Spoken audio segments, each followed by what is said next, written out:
Alright guys, welcome back. Hope you're doing well. Today we're going to be talking about pre-Civil War, meaning before Civil War.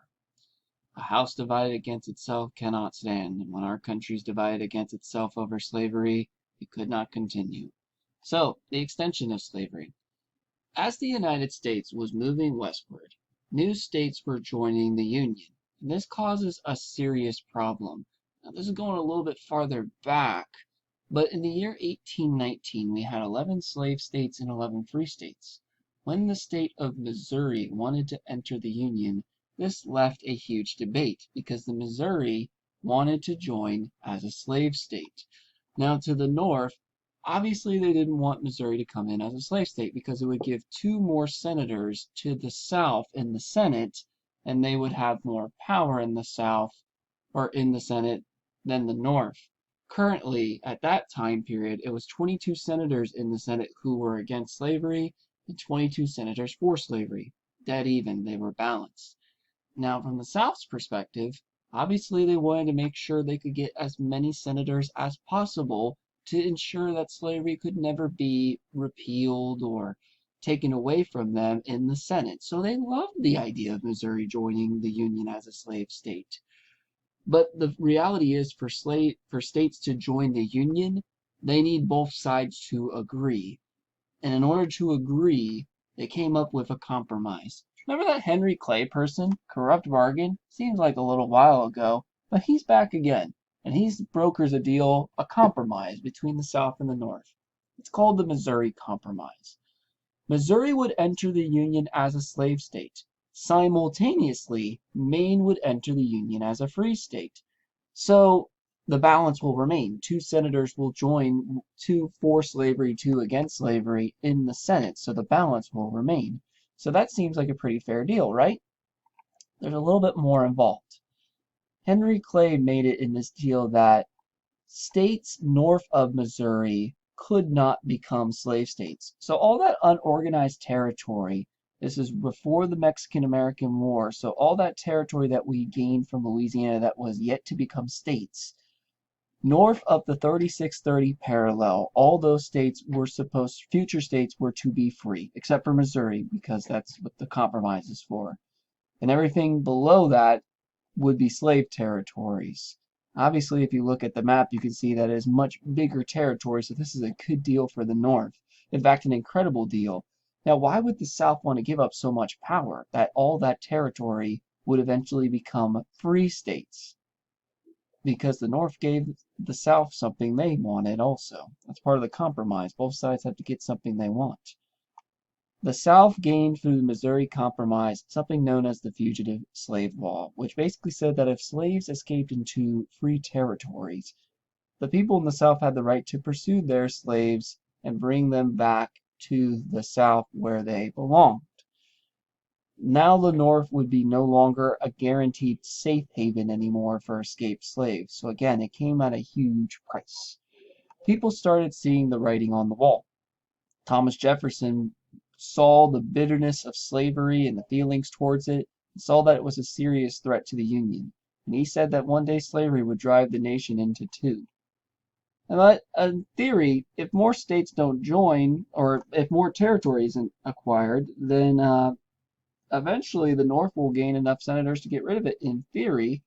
But then we had the Mexican-American War where we filled out the rest of the map. Remember all that territory that they gained as a result of the Mexican-American War with the Treaty of Guadalupe Hidalgo? My question for you is, what type of states would those be in the future? Would they be slave states or would they be free states? During the time of the Mexican-American War, we now had 15 versus 15. 15 slave states, 15 free states, because Texas had joined and various others. Everything south of that green line could potentially become a slave state, and everything north would be potentially free states. Now, again, that doesn't seem like a whole lot of territory, but when gold was discovered in California, they're south of that line. It was great for the 49ers seeking riches, but bad because now California had a population to become a state. So there was another debate. Politicians are going to argue from both sides whether or not California should be a free or slave state. Obviously, the South didn't or one side didn't want California because the aspect of there be two more senators on the other side. You had basically the same situation as the Missouri Compromise, but now for California. So Henry Clay returns again, and he figures out another compromise to help the South and the North. Gee, this guy, Henry Clay, has his hands all around in politics, doesn't he?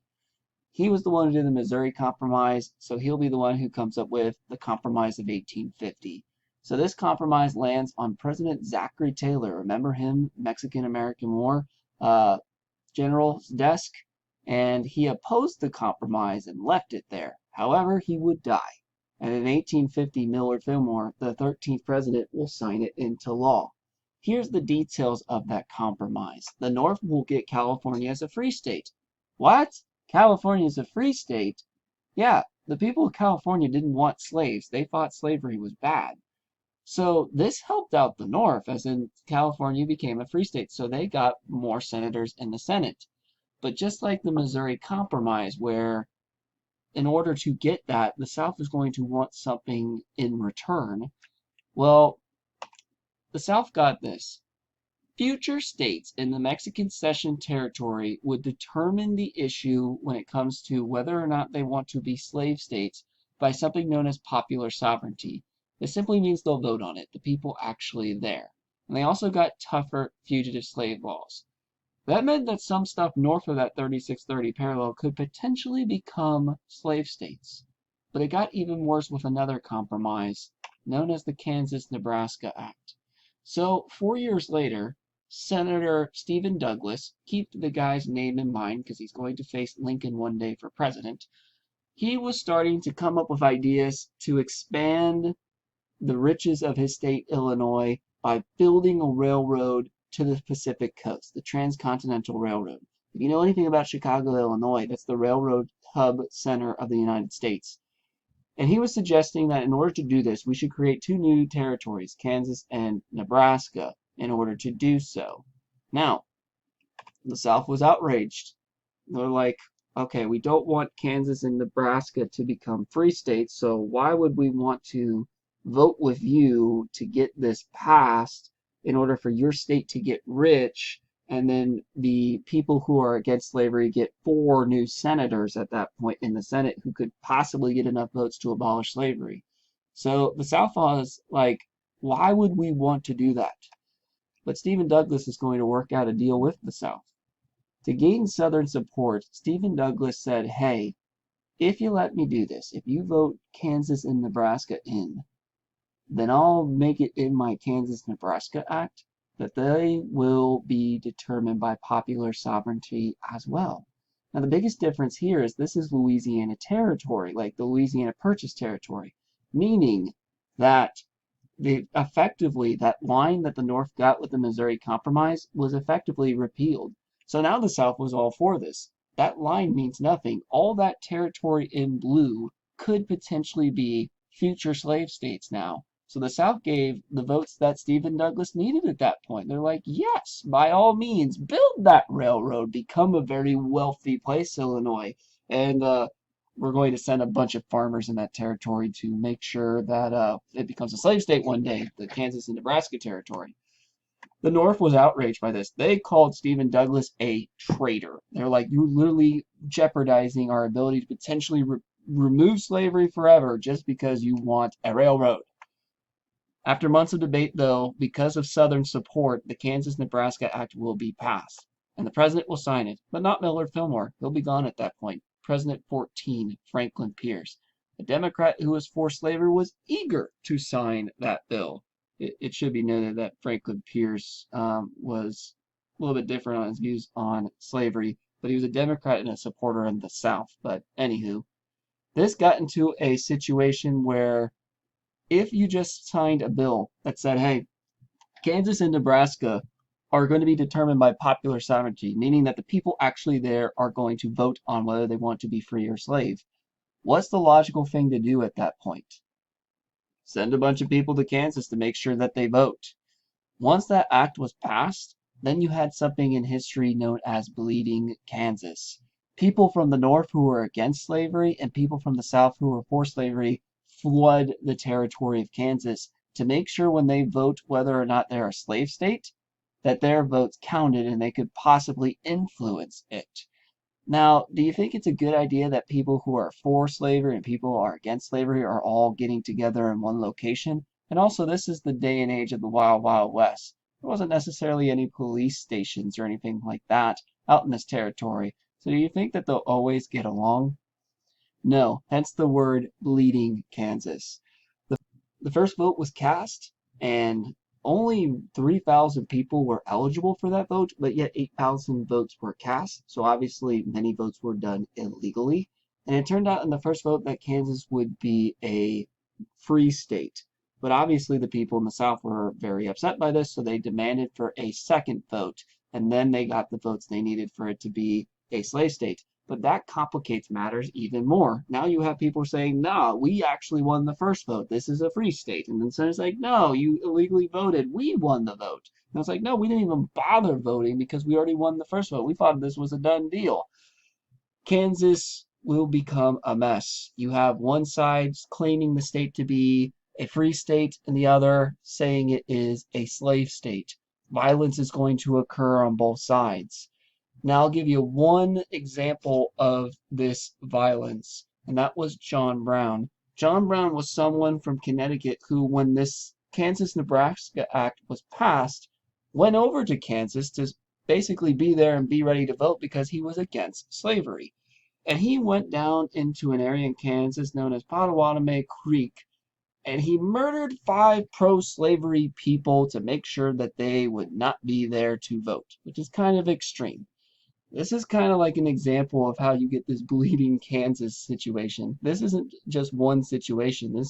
Violence is going to erupt everywhere. It's going to even erupt in the U.S. Senate. Even before John Brown's raid, there was people in the literal Capitol building of the United States fighting each other over this slavery issue. You had a situation where Charles Sumner was a senator who was a leading abolitionist, meaning they were against slavery. And he was giving a fiery speech denouncing slavery in Kansas and calling out Southern senators and saying, we can't do this, slavery is evil, all that different stuff. So Southerners did what they thought was necessary. They beat Charles Sumner with a cane. Literally, they sent a congressman by the name of Preston Brooks with his cane to go up to him and literally beat him on the Senate floor to death. He'll never recover from his injuries. He will die from those injuries. From the perspective of the North and the South, it's getting way out of hand. They looked at this situation that serves him right. He was literally calling us out for something we have the right to do, slavery. The North was like, oh my word, we're literally fighting each other over this. It's not going to be long before we're actually literally fighting each other over this. But in the background, people are starting to kind of see the writing on the wall, and a new party is going to emerge, the Republican Party. We know the Whigs, we know the Democrats, the party of Andrew Jackson. The Republicans are going to be founded as a party that was against slavery. It's going to take a little bit of time for them to get some notoriety and to get some national fame, but they will start impacting the representatives. And eventually they'll even run for president of the United States.